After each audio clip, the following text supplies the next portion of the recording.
Okay, so we're going to be covering part of chapter 7 this week. We've kind of split it up to make it a little bit more digestible.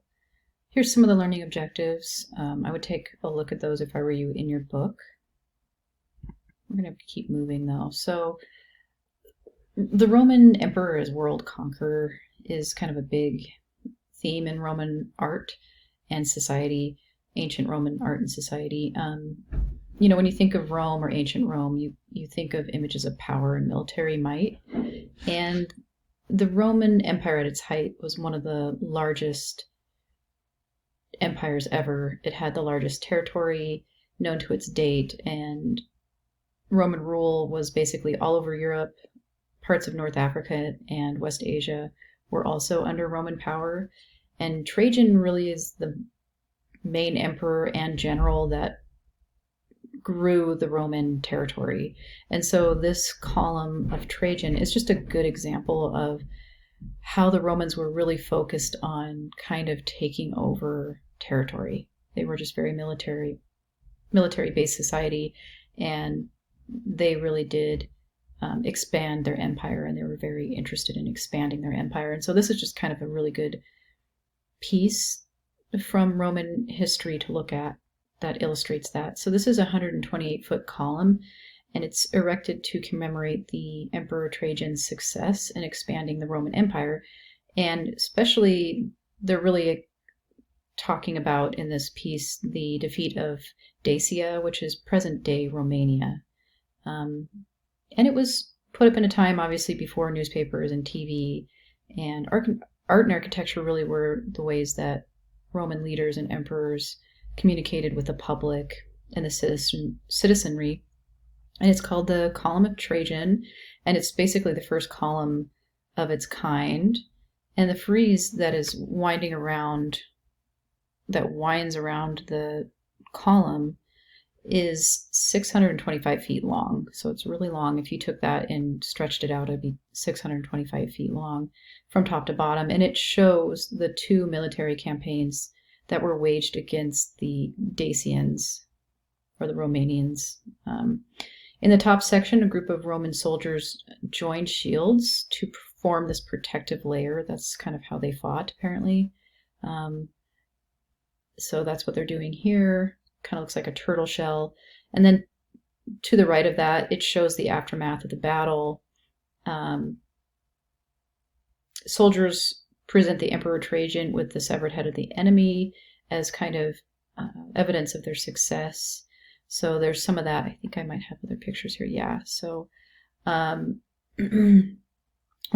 detail is actually showing Romans tending to their wounded after battle, which I believe is this one here.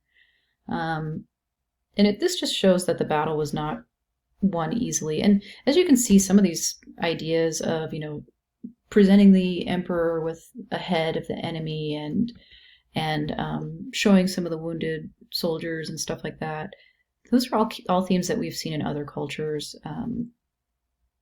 Mesopotamia, even in certain Egypt. I mean, the concept of the ruler as kind of this great military leader is definitely something that's very Egyptian as well. So, and Greek. So it's all kind of shared among these great ancient cultures.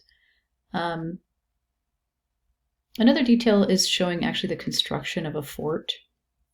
So you can see that here.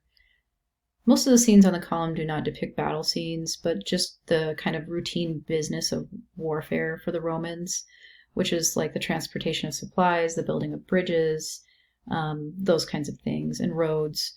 And the Romans were part of why they were such good military, why they had such good armies and such a good military, was because they were masters at the supply chain to their soldiers. So they were very good at, creating an infrastructure to get supplies and food and everything that the soldiers needed to be successful in the fight. And obviously they had to be good at that because they were able to expand their territory so far. So one of the things that really ties all the scenes together on the column of Trajan is that Trajan is everywhere. I mean, he's showed as being a huge part in all aspects of the Dacian campaign. and in expanding Rome's empire. And this is probably the main message from the Column of Trajan, is that Trajan is the main guy that helped make this happen and helped expand the Roman Empire. So we'll kind of talk about Rome a little bit. The Roman Empire was unique for its time. Within its boundaries are a multitude of different races, religions, languages. They had the Britons and the Gauls to the north in France and Spain, and then the Greeks and the Egyptians down here, and then Greece is here. And then they had the Africans, the Syrians, the Jewish people, Christians. They all resided in Rome's territory. So Rome's empire was left, it had many areas and different religions that fell under the umbrella. And a lot of Roman Empire, is actually still in use. I mean, the remains from the empire, such as, old churches. Typically before that, they were temples, Roman temples that were converted into churches that are still being used to this day. Roman amphitheaters are still being used for concerts today. And even a lot of the highway systems in Western Europe follow the ancient Roman roads. So, and also the concepts of law, government, coinage, the calendar, they're all Roman in origin. And Romans were some of the first peoples to use art and architecture to manipulate public opinion, such as, like propaganda, which is kind of, the same as today in some ways. In the 8th century BCE, Rome consisted of, basically only few small huts on the Palatine Hill in Rome that kind of just overlooked a small marshland.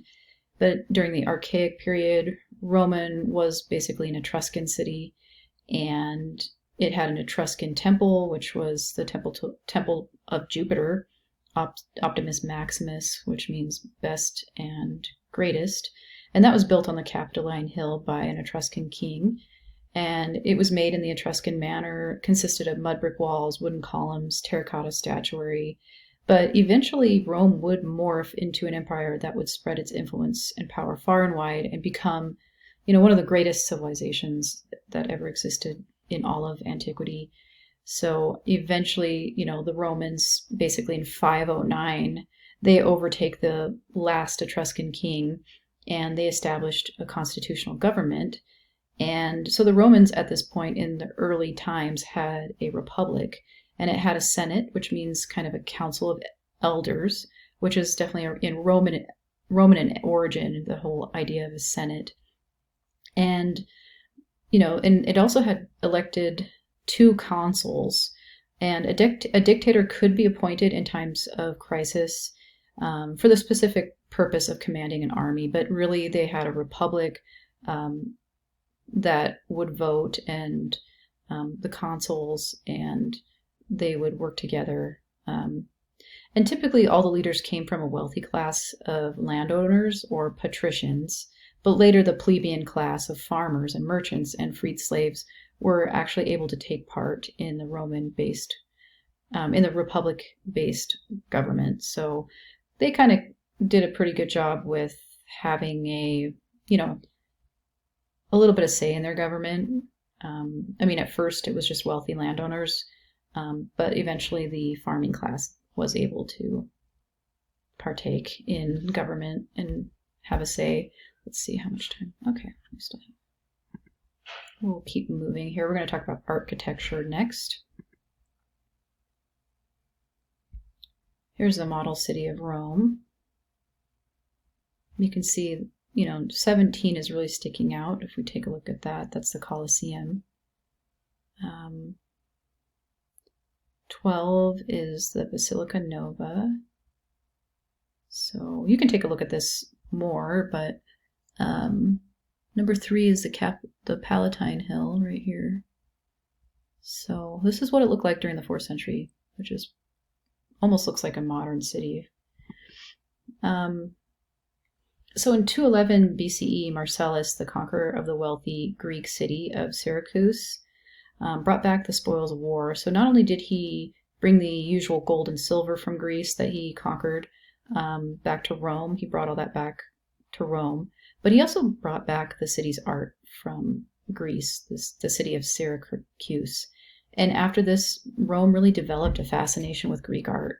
So that was in 211 BCE, so fairly early in the time frame. And as Rome expanded its military campaigns further past Italy, the Romans became increasingly exposed to the art from Greece. And in 133 BCE, the last Greek king of Pergamon willed his kingdom to Rome. And after Greece was part of the Roman Empire, the Romans really continued to admire Greek art, and the influence of Etruscan art was obviously still strong. They were there before the Romans eventually ended up taking over. And the Roman Republic really drew on both Greek and Etruscan traditions. So we're really going to, we're talking about the Republic first because that was kind of the first system that they had. And so we'll talk about the Roman Republic mostly. So this is the Temple of Portunus, and it's looking southwest, Rome, Italy, 75 BCE. And we can see a mixture of Greek and Etruscan influences when we look at this temple. And it's located in Rome, Italy, and the plan is Etruscan with its high podium, and it has only the single flight of stairs at the front. So it does have a very prominent front side to it, unlike a Greek temple, which tends to look the same all the way around.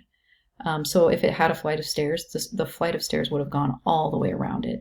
But Etruscan had a very frontal design. So this is looking a little more Etruscan than it is Greek, but it's Roman. And the columns at the front are freestanding, but on the sides they're engaged. So we can see it's completely in the round here, but over here they're still part of the fabric wall. So those are engaged columns if they are still part of the fabric wall. And the ratio of the length to the width is actually closer to a Greek temple, though. So the temple is built of stone and then overlaid with stucco to imitate Greek marble. So it would be a little cheaper, obviously, for the Romans and faster to construct for them to build with stone and then put a face of stucco over the top to imitate marble, which is different than the Greeks. They would have actually built it from marble. The columns are Ionic, and so is the frieze. So you can see the continuous frieze. Here's the pediment. It's actually empty, but you can see the scroll-like Ionic capitals on those columns. And the engaged columns on the side of the temple are an attempt to approximate the look of a peripteral Greek temple, and the result is a pseudo-peripteral temple. So it's kind of a halfway there. I just need to make sure. Okay, well, we're running out of time in this video, so we'll continue on with the Temple of Vesta in the next video.